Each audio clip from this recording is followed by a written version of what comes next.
the first husband. You started? Yes. We just jumped straight in. The first husband in the building. The first husband in the building, Yeah, in the Preach It Sis building. How are you feeling? I'm quite nervous that I'm here. I'm in the hot seat with you guys, but I feel like I'm okay. I got to set the tone for the other ones. Yeah. Well, we need to They're gonna introduce you follow now. properly. Yeah. That's It's what, true. because who wants to introduce our wonderful guest today? Should we get the wife? Should we get the wife to do it? Really? Yes, please. Well, Gonna find us. today, We said yes, please. today we've got a special guest. We've got a special someone. We got my daddy Oh, in the building. My mom's gonna watch this, you know. Well, my daddy. Let's give it up for my hubby, my husband, my baby daddy, Kevin. Welcome. Thank you. It's actually really exciting. It's so exciting. Yeah. You know what it feels like? It feels like, you know, when you bring your son or your daughter to work. I feel like I'm in my wife's domain right now. So yeah, it's nice to come and support you. Oh, that's nice. Thank you for coming. Yeah, thank you for being here. It's a very special episode today. And so we appreciate both of you being here. Before we get into the deep, we're going to get to know you a bit more. Okay. You know, we know you, but some of these questions, we don't know what you will say. So, yes. Do you want to join in or... No, let him do it. Wow, she said... Okay. But you have to explain what the thing is first. I'm going to. Okay, sorry. I'm just saying. So, should we start with this? Go for it. Okay. So, the game is this or that. Okay. Have you played this or that before? No. Okay. So, we give you two. I have. Okay, I have. I don't know. Yeah. I've played it. No, is it the name is say? Is it jollof rice or wachi? Oh, I've played it. We played it at home. Yeah.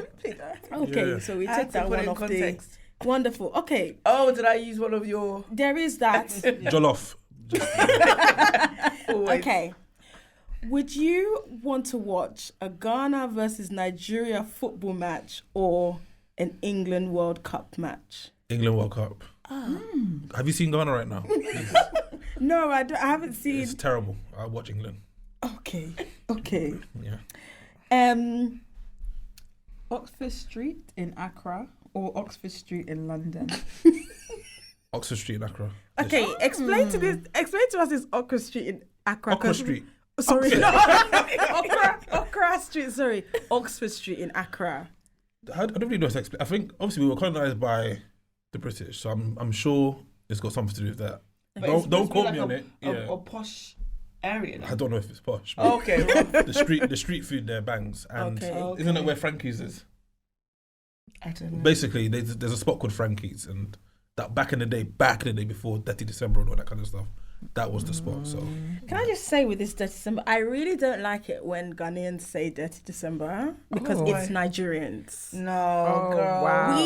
Dirty December don't originated we are from all Nigeria. brothers and sisters. Don't lie. Please. The Dirty December even started with us. Huh? It started with us. Is please, recently sorry, don't the keep me people started doing, Dirty December, party. Next question, please. It actually started with us. Everyone's been going to Ghana. No, but to be fair- all the Americans, they didn't go to Ghana first. To be fair, it did start with Nigeria. How? No, it did. When? It did. But we're all brothers and sisters. Doesn't matter. doesn't matter. We are neighbours. Okay. Which one we going for? It's true. But do you know where that place is? They'll tell us. Would you prefer a romantic getaway to Santorini or Elmina Beach Resort? Well, do you know what? Yeah, being as I've never been to my wife's hometown back in Ghana, I'll choose Elmina Beach Resort because we can do Santorini anytime. What's What's the Elmina? So Elmina is based in Cape Coast. Cape Coast, which is where I was born. And yeah, it's just a resort by the beach. But that's a real resort? I think so. Don't quote me on this though. I think so. But if it will be anywhere in Ghana, it will be in Cape Coast. But you're going on that holiday by yourself. You don't take me to your cake post? No, please. Okay, fine. I go by myself then. I go with Nas. Wait, can I just ask? Shout out to ChatGPT, but why is it because I said they're Ghanaian? Everything is question Ghanaian. It's about England Ghanaian. versus I Britain. don't know, because I was thinking, where are you guys getting all these questions from? Yeah, I gave them a bit of information. I said Okay. deliver, and they're doing all of this. Let's do one more. What are we thinking? Okay. What would you prefer, listening to Stormzy or Sarkodie? Obede. That would tell the truth. Right, this is a tough one. I like Stormzy. But I'm gonna go with Sarkodie. Oh, Okay. True Ghana True Ghana boy. boy. We appreciate. But just small lights. They're both Ghanaian though. Yeah, that's why I yeah. said it's a tough one. But But I like Stormzy though. Yeah, if he Yeah. ever sees this, I do like you, big man. No. all right, Super. that was good. Thank you. All right. So, we are here today to discuss quite a sensitive topic, a topic that's dear to both of you. And I think it's an honor actually that you're coming and sharing it on this platform when you're ready. So, today we will be discussing pregnancy loss. So, why this topic? Roselyn, why did you? Yeah, so I feel like this topic is quite a taboo topic because it's one of those things where I wouldn't say a lot of people go through it, but it's quite common for people to go through it. And a lot of the times that experience is sort of kept behind the scenes. And so people can even find solace in other people going through stuff. But because, I wouldn't say put it on Front Street because we're particular even about what we put out there. But I think because it's so tabooed and like hush hush and there's this level of, I don't know, maybe a bit of shame attached to it. So people don't actually get to talk about it that much. And today, I think we've had our experience. It's been some time, but thank God we're in the right space that we feel like we went through that and God put a testimony in our mouth to just share that and encourage other people. And so for us is to share awareness on this subjects in general because it's never really talked about. And yeah, also hubby's here because it is not an easy topic for me to talk about, but I think he also has his own experiences that I feel like he like whenever we're talking about it, he's like, no one ever talks about what a guy goes through and all these other things. I don't know if you want to... Yeah, it's not that, obviously. It's the woman that goes through it. It's the woman's body, and she's the one that's going through the loss. I say 80% of it is the woman, but there's also the side of, from my side, I had to be strong because, I had to be there for her. I have to also... obviously, we'll go into it in a bit more detail, but obviously there's the aftermath of it as well, where I've then got to train her mind that, like, no, you're fine. There's actually enough wrong with you. It's just something that happened.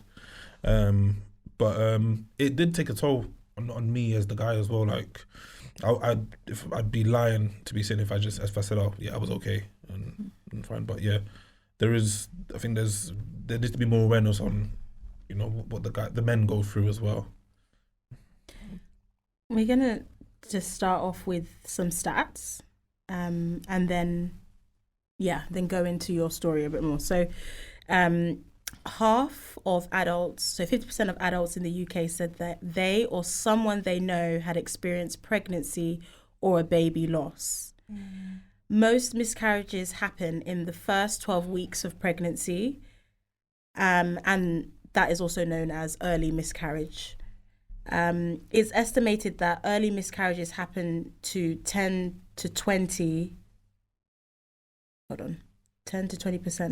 of pregnancy. So it's estimated that early miscarriages happen to 10 to 20% of pregnancies.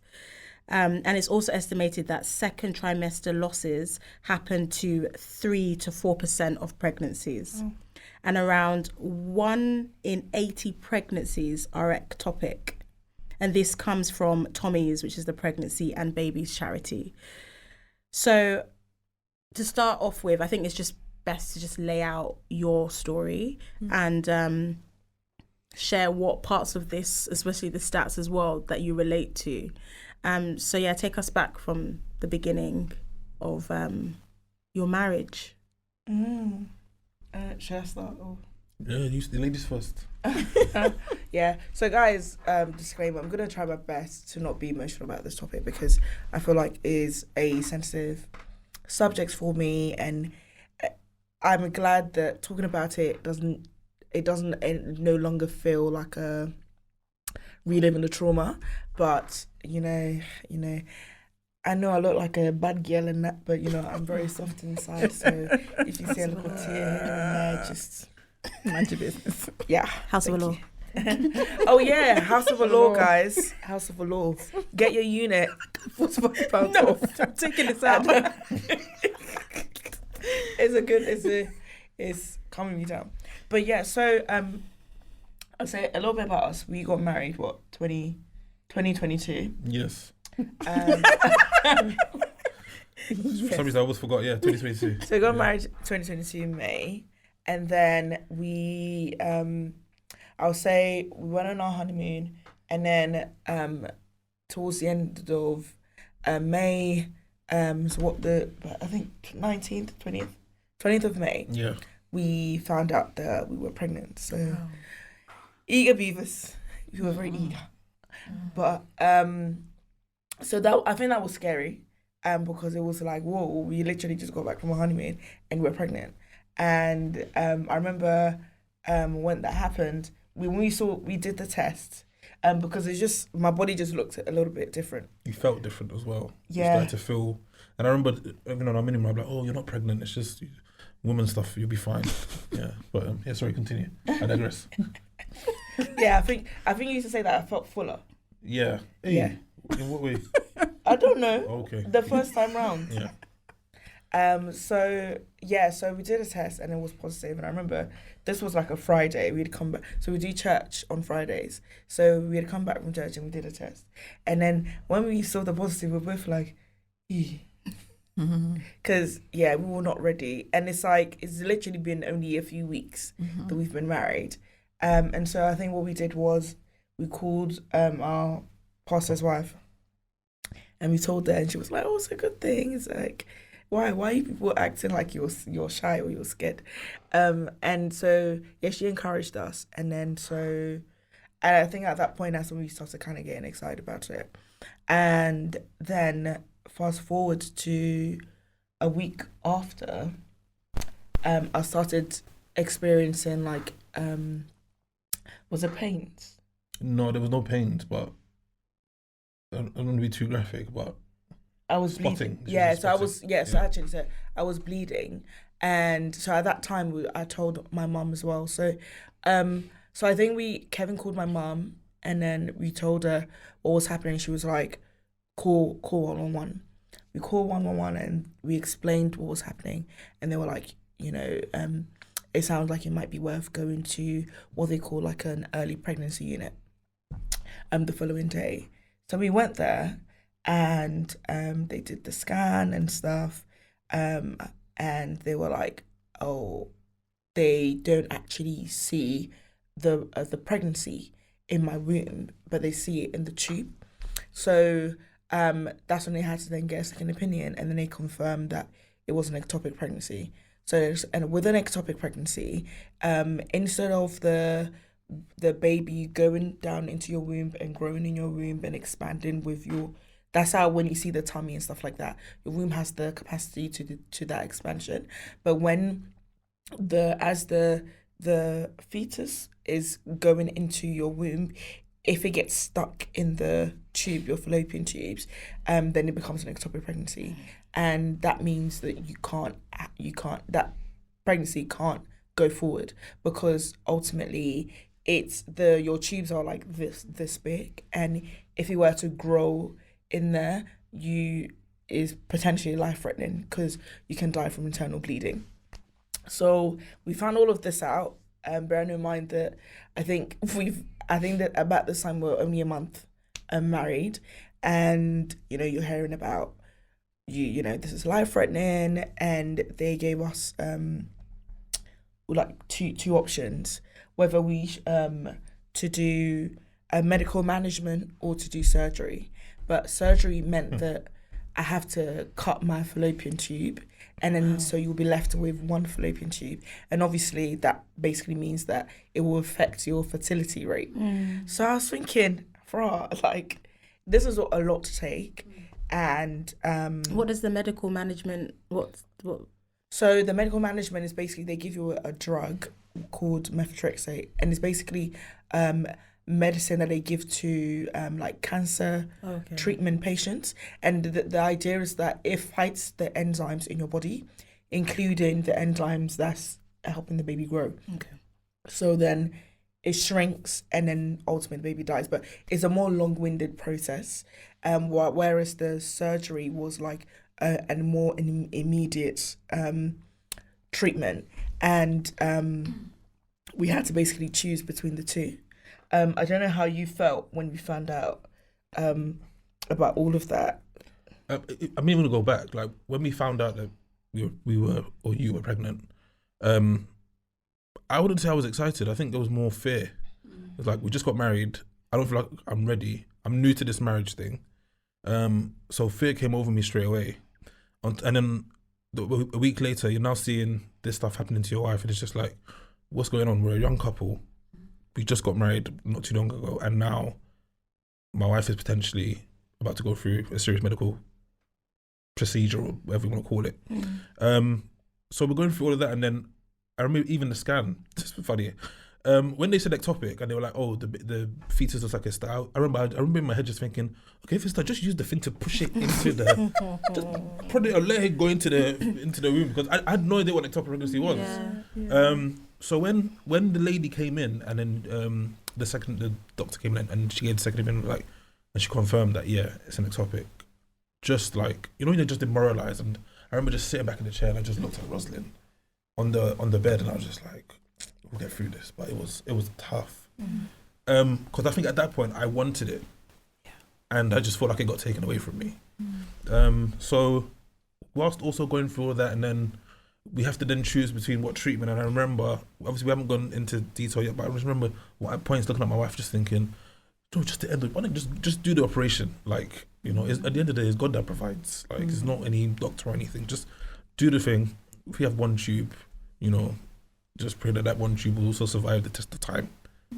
But, you know, I thank God I got a strong wife who was just like, nah, I'm not doing that. I'm keeping my 2 tubes. And, you know, we went ahead with the but also before making that decision, because for me personally, I just felt like it felt very rushed. It's like 1 minute I was down the aisle, 1 minute we got on honeymoon, now I'm back, I'm pregnant, now you was telling me I can die if I don't. It felt like a lot. And so I'm so grateful for having like just godly counsel, because I wasn't sure, and Kev was also not sure. So we called our pastor and we explained the situation to him.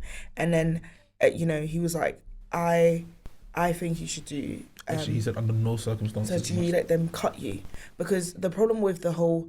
and I say this with a caveat that I'm not saying there's anything wrong with going down the surgical route. It's just that everyone's destiny is different. Like, the stats you've gone through is so crazy. How many women go through this and lose their child in some form?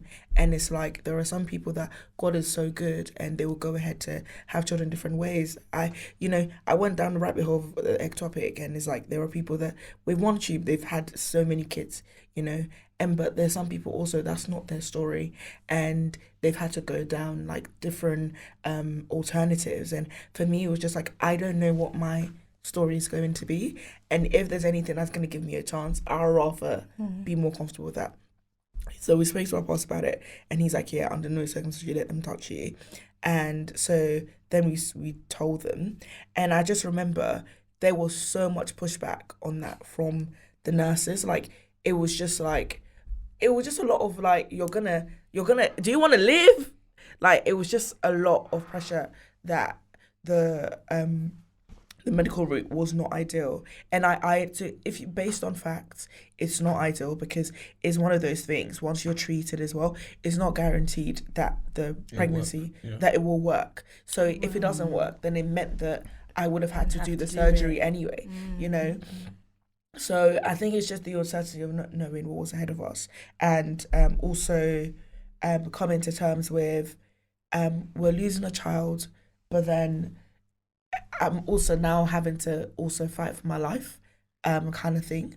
So yeah, so we did the medicine procedure, and it basically meant that over a certain period I couldn't, because it has the same symptoms or effect on you similar to like someone being treated for cancer. So I couldn't do certain things like go out in the sun, and it was very debilitating on my body, and I was so weak and I was in a lot of pain. I was bleeding a lot. So I kept like a diary of this experience, and I was looking at the dates yesterday. So I was officially admitted, and did the first. It was like a injection. Yeah. On the 30th of June, no, on the 30th of May, and I was officially discharged from going to the hospital, on the 15th of September. What? Wow. Even that with the Oh my god. Yeah, so I don't know it was if months. I don't know if I'm jumping ahead, but I remember at one point they were like, it doesn't look like it's shrinking, it looks like it's getting bigger. That's when you were admitted to the hospital, and that's why you have to also thank God that you get there's some good doctors out there. And I understand that the NHS is strained, but some of you nurses, God's gonna punish you. But anyway, I digress. They were like, it looks like the mass is getting bigger, and that's when they said, we're gonna keep you in, and we're gonna put you on nil by mouth. Yeah, and I was rejected the whole time. So nil by mouth is basically you can't eat or because they're gonna take fluids. you to surgery. As in getting ready to do the surgery. So what they were basically saying was, so once they did that, when they gave me the injection, I had to go back every week for them to do a scan and then for them to check my like pregnancy hormonal levels. And if it was going up, that means that the baby is growing. And if it's not coming down, then that means that, and if it's coming down, that means that the procedure's working. But at a point, my hormonal levels kept going up and up. And then when they did the scan, they could see that it was getting bigger. So then it was like that immediate, concern that we need to operate on her. And then I'm just like, I don't want to do this operation. Even though I was saying I don't want to do this operation, they put me on, so nil by mouth, they schedule you for an operation on like their charts or whatever. So that when they're ready to go, then you have to go and do it. And and I remember feeling like I just, for something I don't even want to do, I feel like I'm being roped into it because it's getting really bad. And then you were saying so I remember there's a day I had to take her mum back home from the hospital after we visited her, and they had I think they'd done a scan that day just to confirm what was going on. A second doctor just wanted to see what was going on before they actually considered surgery. So as we were leaving, Ross was like, I'm not doing the surgery, just go and get me some food. So I think I would have done a kebab and chips. I said if I eat, they won't operate on me. So she decided to eat it, but eat it outside the ward. Just as we were leaving, we got a call saying that, the doctor just came and called. He said, everything's fine. It's actually just the fluid around at the time they didn't call it a fetus, they called it a mass. It's the fluid around the mass that is actually shrinking the fetus. So I think it's basically because it started shrinking now, it's created like this mass around it. Right. So when you on the scan, it looks like it's bigger, but it's just fluid. It's not the fetus is actually not growing. And I was like, God is so good, because who would have thought someone actually go back and do this? And for me, that was a time that I truly believed that with what had happened, the enemy could have also put me in a position where they'd done surgery on me and something more complicated or something would have happened. And I'm just so grateful to God that doctor, I always say doctor of an angel, came because when she even left, I didn't see You her. didn't see her again. Yeah. Honestly. When she came and shared that thing with us. She We was turned like, around, she was so gone. I'm gonna get discharged. The next day, that was it. We didn't see her. I didn't see her again. Wow. So once they did that, I think the battle was more so just like dealing with the side effects of the whole process. So yeah, it was just feeling very weak. Still, I bled for quite some time, and it was very painful. I couldn't really go out. I felt so weak, and I remember even my birthday. So I was turning 30 that year, and you guys, like, I remember Kev. I was in the hospital, and I was like, yeah. I think I was even gone, and Kev was the one that he just messaged people, and he's like, yeah, this party is it's not gonna happen. So I think that was really hard, and it was very scary. But I thank God that through those years, through those months, he took us through it. And also my workplace being so good at that time as well, they just said, take the time off, take the time that you need, and look after yourself. And so I think it was in September that it was like my hormonal levels were actually back to normal, and then they could discharge me. But I think that whole process was so traumatizing, because it's just it was just a very, very painful experience. And I think even I used to tell Kev that I felt guilty because when we initially found out that we were pregnant, I wasn't excited, I wasn't happy. So I don't know if a part of me didn't really embrace, it didn't embrace that, then I feel like it left us open for all those things to happen. I remember even coming home from the hospital one night just thinking, just got married and I'm coming to sleep in an empty bed. And then I remember also one morning I was just, you guys have been to our house, we've got the big sliding window. There's a nursery not too far from us, and I remember just seeing like so many dads with like their kids, and I was just like, is this the devil trying to mock me or something? Like it was just crazy. And then I don't know, I just sat there and I said, you know what these guys are doing, that's going to be me with my son or daughter one day. Yeah. And I declared I went to the hospital, and also I don't cry. To people that know me, I've only cried on 3 occasions in my life.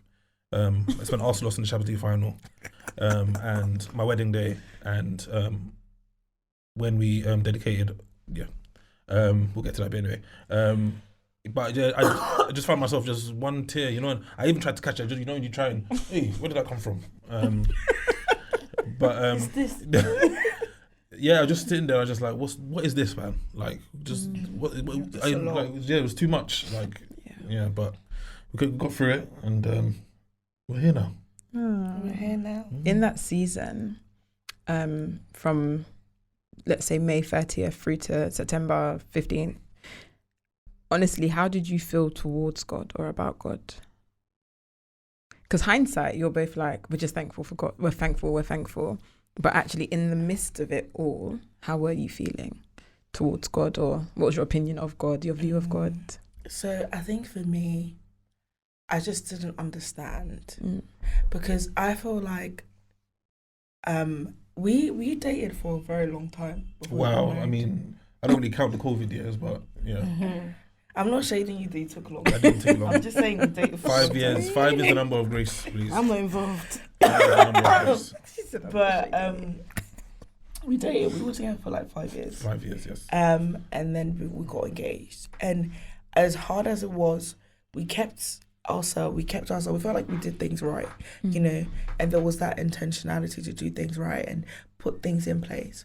So for me, I just didn't understand how something that you've tried so hard to do so right, and then now you've been blessed with something that, because as Christians, you're told you get married, you date, you don't have sex, don't do anything, you do it right, you get married. When you get married, you're blessed with the child, And so for us, I think for me personally, it was just like, I did not understand why we had to go through that. And also, I also felt like God can change this around just like that.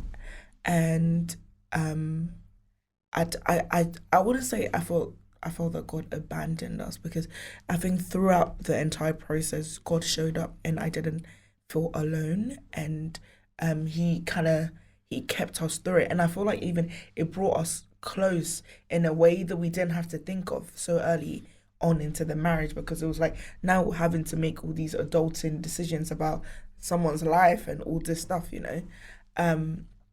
But yeah, I think I just found it hard because I was just like, we did everything right. We actually did everything right. And I don't know if it's my fault or, like, you know, when it comes to pregnancy loss, they always say it's not your fault, but sometimes you feel like, is there anything that, you know, we did that caused that? So I just didn't understand. Yeah. No. What about you, babe?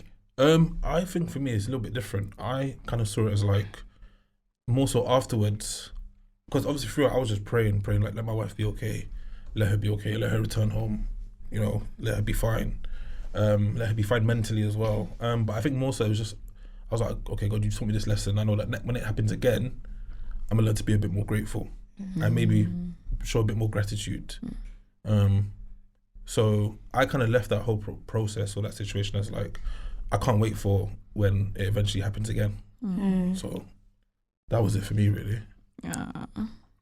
So Kevin, how were you able to stay sane through that process? That one was hard. I wouldn't say it put a strain on us, but it kind of did. Like, it'd just be little things. Obviously, I'm not the best around the house. I try my best, but little things could trigger something. Something be something like, the dishes haven't been washed. Why can you go to work and forget to take the bins out? It did. But in terms of staying sane, I think I just had the right people around me. The people that knew anyway. And we had a lot of help around us, and I think our parents were really good as well. But so that's what kind of helped me stay sane. I say for myself, I think it's just prayer, and going to church as much as I could really. I'm lucky that I got a pastor who checks in a lot as well. Wants updates, what's going on, all the time. So that helped as well. There's not really one thing I can really pinpoint to say how I stay sane, but I had to stay sane because of her as well. Because the aftermath of it is now I've got a wife who's also thinking, what's wrong with me? And if I'm being honest, there were points where I was just like, can we conceive? Are we going to be able to? Is this something that we can actually do, or is there actually something wrong with us? I was because to clarify, they basically, because when when they discharged me, they did say that we have a high probability of having another ectopic pregnancy because we didn't do the surgery. So it was that lingering thought that, okay, we've made this decision, and is it going to cost us in terms of future children that we can have? Yeah, that's what I was going to ask you. When did you get to that point where you thought you could try again? We didn't, to be honest with you. Yeah, no, I think it was afterwards scared. we kind of just sat down. We're just like, you know what? Let's, we're 3 years, 2 years. Let's sort ourselves out. But I don't think we ever got to a point where we're just like, let's try again and see. I think it was what scared. the Lord has done. Yeah, but I for me personally, obviously I wasn't saying this to him. I think this was just my prayer in my prayer closet. I think I came to a realization is like, I can't put a time on this. I have to be open to whatever. Sorry, so you became so broody, it was scary. So you did know? Of course I knew. Every time you come back from like a baby shower or something, oh Kev, I want a baby. Not a baby. I don't even remember. No, sorry, continue. Yeah, I think because I walked away from that situation feeling like, I don't know if this decision has had a permanent impact or not. My prayer was like, God, I want to have a child whenever is right. But my prayer was like, God, let this happen in a way that is so easy. I don't want to go through any of this complication again, and so that it will affirm to me that there's something not wrong with me. Because I think you read the stat for the ectopic. That's a very small number compared to others, you know. So for me, it was like, why am I part of what was it, 1%? 1 out of 8, 1 out in every 80. So why am I part of the 1 out of 80? You know, it's 1.25%. 1.25%. And so I think for me that was like, I just didn't understand it. I know there was no science behind it, all that stuff, but I just didn't understand it. So yeah, I was like, my prayer was like, God, let this happen in a way, like it happens so naturally that my body can carry a baby to full term and that there's nothing wrong with me. And yeah, God did exactly that. What a shock. So from that September to when did God do exactly that? Do the math. September to We found out we were pregnant in April. April. Yeah. Wow. So we found out pregnant in April. So interestingly enough, in the year that we lost the pregnancy, in my church we do a conference every July, and July was in the thick of like my treatment. So like I think even there was one night that they were doing the conference, and I was like, I'm gonna try my best to go. I wasn't like physically, I just couldn't. But then I was like, I really want to be there, and I don't want this to be the reason why I stay out. So I went to it, and in my church we believe in prophetic ministry, that God will have a word for people, a word of knowledge through the man of God. So a word came for me, and then it was about, and I think the pastor asked us, do you have a child? And then I said no, and he was like, where's your husband? And then I pointed, and then he called Kevin to come, and then he asked us, are we? He said when. No, he said, are you ready? And when do you want to have a child? And we kind of just looked at each other like. I mean, for some reason I was gonna say, 2 years would be okay. Yeah. But I was like, let me just keep my mouth quiet. Yeah, I think we didn't even answer. I don't even know what answer we gave. But then the word he gave us that stuck with me was, a year by this time, God will give you fruit of the womb. So I really held on to that word. And for me, my prayer was like, God, let this happen. And I feel like after going through everything, I also felt ready. So I would say like, we're in the new year, like, I feel much stronger, because I think also they told us that after the procedure, it will take about 3 months for the treatment and everything to completely leave my system. And that's when it will be safe to have a child or whatever, or to try again if we wanted to. So yeah, I remember it was like maybe February or something, and there was a lot of events started happening that was like confirming certain things. So it's like at some point our pastor's wife, she was talking to us, and then randomly in the conversation she was just praying, just some serious prayer, and then Kevin was like, hey, is something there? And then I was like, no, I don't know, you know. And I think in that time we did like several pregnancy tests. Let me tell you something. We did so many tests here, because you know, Ros was just doing some very funny stuff, just sleeping randomly, and Ros is not a sleeper. And then another one was one day we were going to church, and then she used the loo before we left, and then just as we were about to leave, like out the door, she was like, oh, I need to use the loo again. I just stood at the front door like, nah, this is a symptom. But then we did a test, and it was negative. And it was negative. Yeah, and then I think the last sign as well was our pastor at some point at church called us, and he's like, and prayed for us concerning that. He didn't say it out loud, but it was just kind of like he prayed for my womb. So that was like, okay, that's interesting. There's lots that's happening. And then I think what hit the nail on the head was in around April. So I was gonna go to Grenada on my girls' trip. I was looking forward to that trip, but anyway, greater things happened. And it got to a point where we've done pregnancy tests, they're all negative, but I just physically don't feel right. And I was like, yeah, maybe it's something, maybe it's an after effects from the procedure, or something to do with my bloods, or something like that. So I was thinking about going to see like a gynae or something. And then what happened? The one that shook you. Yeah, so just at home one Saturday, as I usually do, Arsenal were playing. And people that know me, if Arsenal are playing, there's nothing you can do that will move me. Nothing. So I'm just sitting there, random, and I just hear, boom. So those who have been to my house, I just turned to the left, and we got the corridor where the sofa is. I just saw braids sprawled on the floor. Rose had collapsed. This is someone's daughter. I don't know what to do. So I've run there. Rose, I'm shaking her. She's not responding. I'm even doing small slaps just to say, yo, what's going on? So I've had to then use all my strength to lift her and put her on the bed. Then I went to go get water and just sprinkle on her face, and then she came around and then I looked at her and said, I don't care what you're doing, I don't care what projects you're working on at work. Monday, you're going to the doctors. Because I'm tired of this sleeping, all this. You're going to the doctors to feed. If you're anemic, let's go get some medicine. So that's what we got an emergency appointment, because I said, because you said you had fainted, you got an appointment that Monday. Do you want to share? Do you want me to continue? So that Monday we went to the doctors. Now I don't like doctors. I don't like hospitals because this don't sound mad.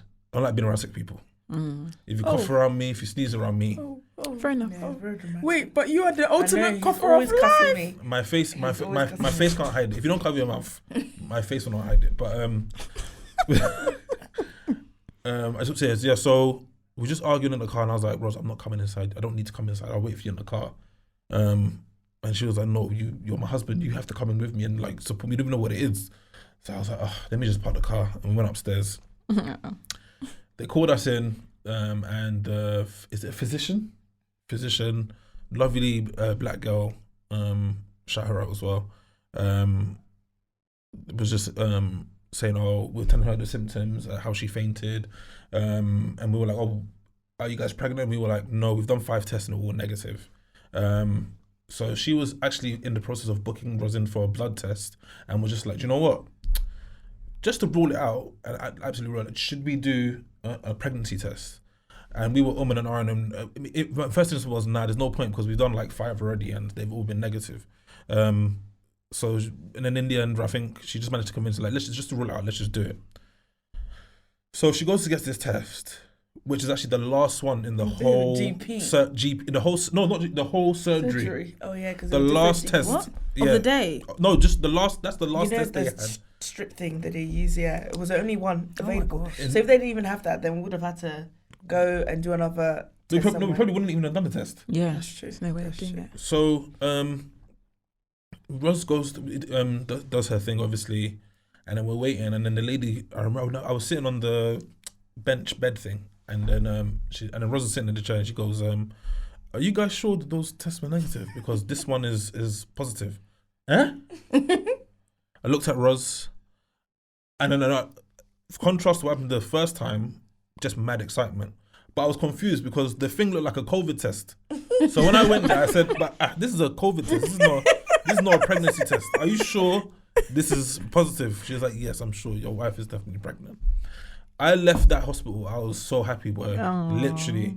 And you didn't hear him on that day, but I was just, when we were walking out, I was like, "Oh, my little girl is here." Oh. So if it was, I really wanted the girl first, and yeah, I'll let you go into the next part. But yeah, just leaving that surgery, just so happy. So we went home, and her mum was actually due to come to the house that day because we were due to help her with something. So we quickly ran home to get her home before her. And while she was in the living room, Ross had done the test, and it had shown that you were 6 to 8 weeks. 6 to 8 weeks. Wow. Almost That's 2 months. what are the odds? Wait, so all that time test, you'd been doing the test, nothing. You go consistently to the negative. hospital, positive. You And come then home, do it it again, is now it's positive. It's my daughter. She said, I'll come out when I want to. Yeah.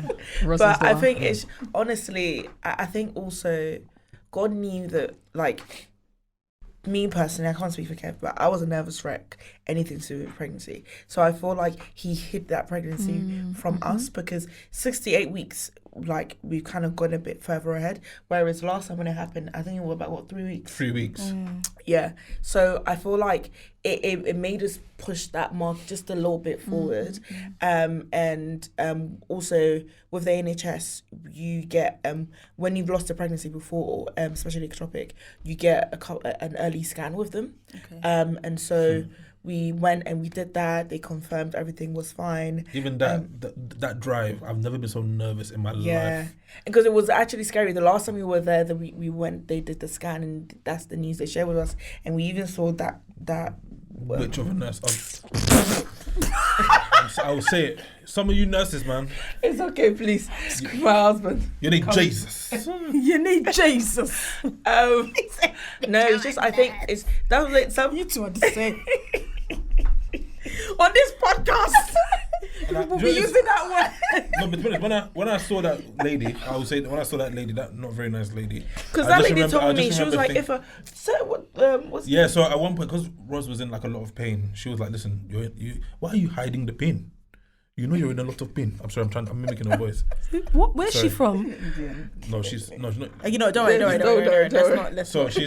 she's like, "Why are you trying to hide the pain? Like, you just do the surgery. Now science has moved a long way. You can have things like IVF. IVF. Now I'm not saying there's Hey, anything. We're not she saying just- there's anything wrong with Yeah, IVF. but why does she have to bring Why? that to the tip? Oh, sorry. Who knows? That's why it's so much pressure from her, especially. So yeah, that's why I was like, so we went back, and God being so good, I did a scan, and baby was healthy, and I think it's just going through all because of the experience before. We were so nervous, like throughout, and me especially. So we did we did a couple of private scans. A couple. Yeah, we did a few, because I just didn't want to be blindsided by anything. And so I think that's something I really want to encourage women to do. Like, if it means you even, once you find out you're pregnant, put some money aside for private scans. It just comes in so handy, because they can give you like a breakdown analysis of things that you're worried about and whatnot. And they were so good with it.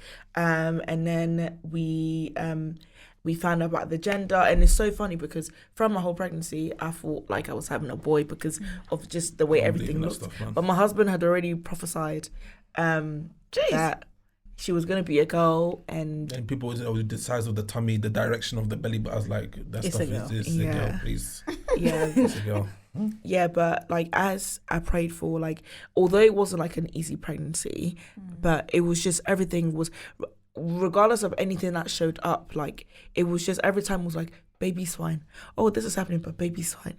Oh, you're fine, you're fine. And it was just like, it was just play by play, the prayer that I had prayed to God about, the show me that my body can carry a baby and the baby will be fine and be healthy.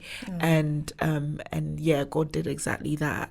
And and God being so good, we gave birth to our baby later last year. And and then I've told you girls, like she was prophesied into this world, and she's truly been that miracle for us. And I think personally for me, what this journey has taught me is like being a mother doesn't come easy. I think a lot of people, it's so easy for people to be like, oh, like when you wanna, like, I think people is an innocent question. People never come from a bad place. But I think for me, especially when I was dealing, because when sometimes you miscarry a child or you lose a child, physically your body still looks like it's pregnant. And, people knowing no intention, no ill intention towards you. And they will say, oh, you look different, or are we expecting? And I think, for me, that was the challenging part. Like, just, I think it's like you're dealing with your own trauma, but when people are saying stuff, and they do mean well, and it's kind of like, that you don't have it. And I think that was really hard for me.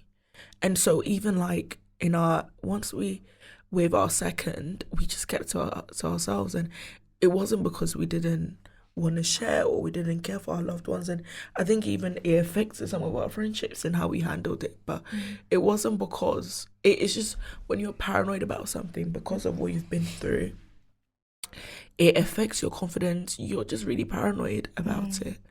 And so I think it was really hard for me going through that, and like people saying stuff, and then it's like in your heart you just know that you were pregnant, but you're no longer pregnant. And but I just thank God that he turned that situation around, regardless of how hard it was. And just it's fine.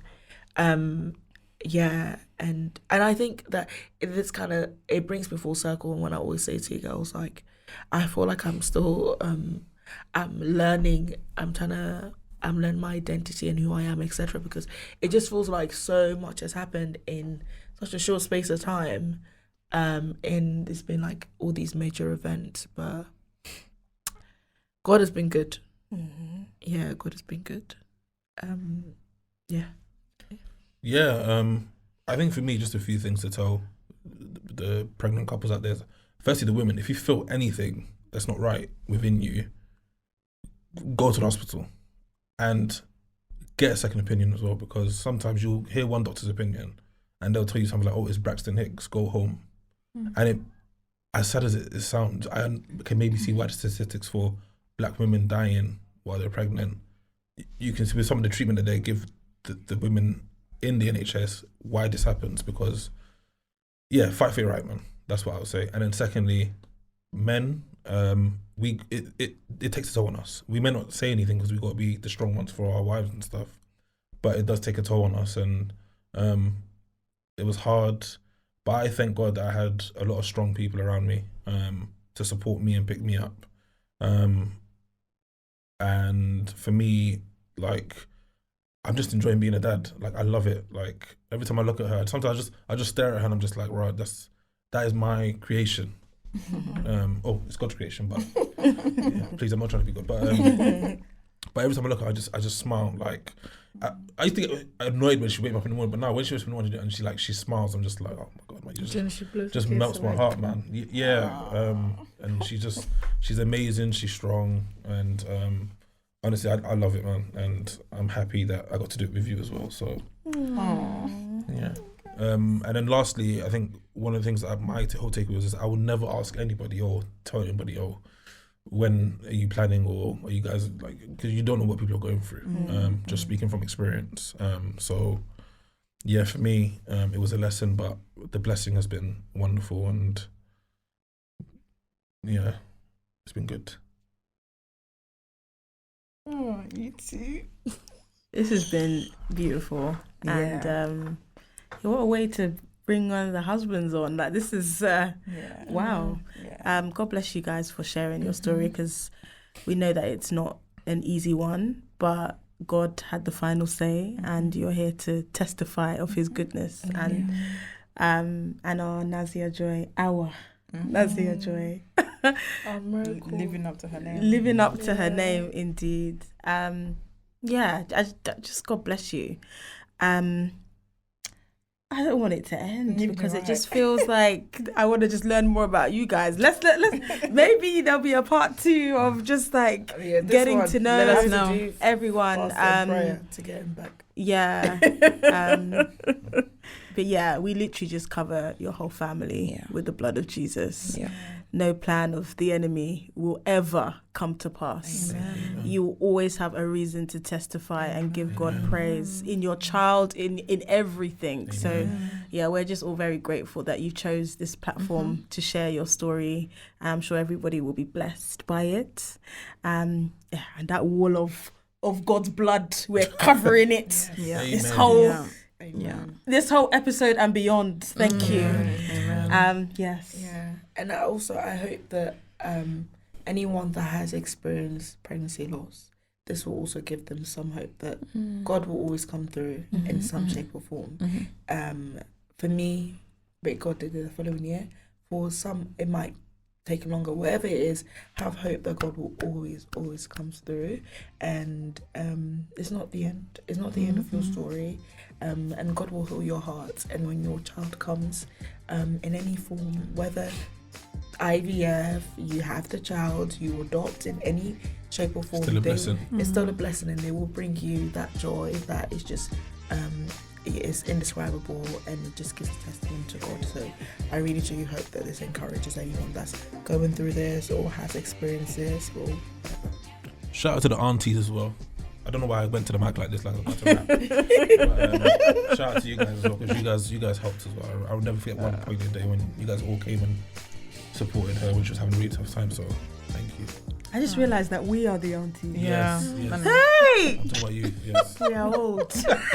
Don't say that. Thank you guys for joining us for yet another episode. Don't forget to follow us on all of our social platforms. Also, don't forget the House of the Law code down below, Preach It Sis, for £45 off of your wig units. Bye, guys. Thank you. Peace. Bye.